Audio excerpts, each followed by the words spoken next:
सरायकेला विधानसभा के राजनगर में सिंहभूम लोकसभा चुनाव निमित्त एक विशाल जनसभा का आयोजन किया गया। इस जनसभा में भाजपा प्रदेश अध्यक्ष बाबूलाल मरांडी, एनडीए प्रत्याशी गीता कोड़ा सहित कई पदाधिकारीगण एवं बीजेपी के कई कार्यकर्ता उपस्थित रहे। कार्यक्रम को संबोधित करते हुए प्रदेश अध्यक्ष बाबूलाल मरांडी ने कहा कि आज इस जनसभा में जनता की संख्या देखकर मैं अनुमान लगा सकता हूं कि आप सभी इस बार फिर से बीजेपी के कमल छाप पर वोट डालने के लिए तैयार हैं। बाबूलाल मरांडी ने झारखंड की सत्तारूढ़ पार्टी पर कई सारे आरोप लगाए। उन्होंने कहा कि हेमंत सोरेन के राज में जमीन, खनिज, बालू सबकी चोरी हुई है। हमने कई बार उन्हें खत लिखकर कई मामलों की जानकारी दी, लेकिन उन्होंने कभी ध्यान नहीं दिया। वहीं बाबूलाल मरांडी ने झारखंड में बीजेपी की सरकार का कार्यकाल याद दिलवाया। कहा कि हमारे अर्जुन मुंडा और रघुवर दास भी यहाँ मुख्यमंत्री रहे, लेकिन ऐसा कभी नहीं हुआ। इसके साथ ही बाबूलाल मरांडी ने एनडीए प्रत्याशी गीता कोड़ा के लिए वोट की अपील की। मैं तो कहता हूं कि इस राज्य में मुख्यमंत्री बाबूलाल मरांडी हम भी थे। इस राज्य में मुख्यमंत्री क्या कहते आपके अर्जुन मुंडा भी रहे हैं, बीजेपी के रघुवर दास जी भी रहे हैं। बताइए कहा किसका कितना जमीन लूटा है। और आज मैं कह सकता हूँ हेमंत सोरेन का तो हमारे पास ही 100 से अधिक डीड है। झारखंड के सभी जगहों पर जमीन को इन्होंने कब्जा किया है। लोगों का ही जमीन, गरीबों का, आदिवासियों का, कोई और दूसरों का नहीं किया।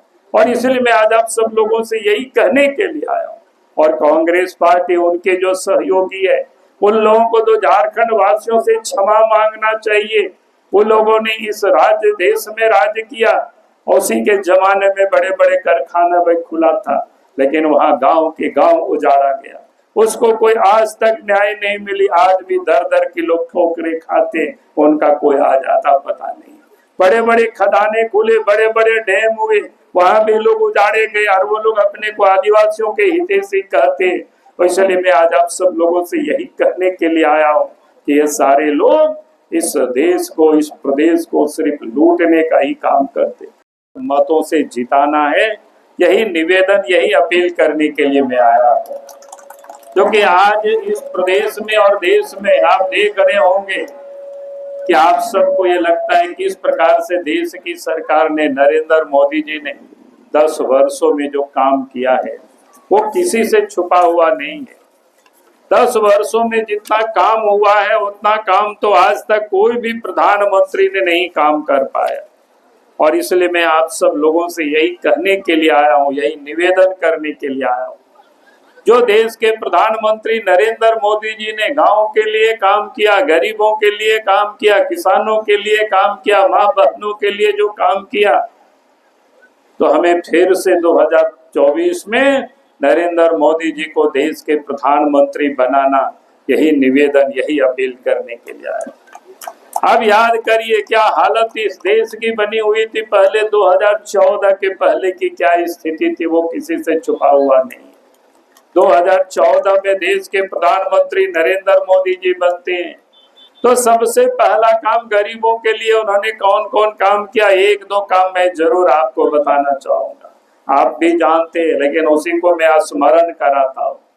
क्योंकि आप अब देखें कि इस प्रदेश देश के अंदर में जहाँ गरीबों को पहले घर नहीं हुआ करता था, वही देश के प्रधानमंत्री नरेंद्र मोदी जी ने गरीबों को घर भी देने का काम किया।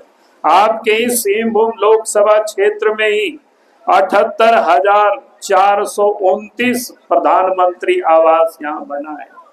तो ये छोटा मोटा नहीं है, यानी 78,429 प्रधानमंत्री आवास।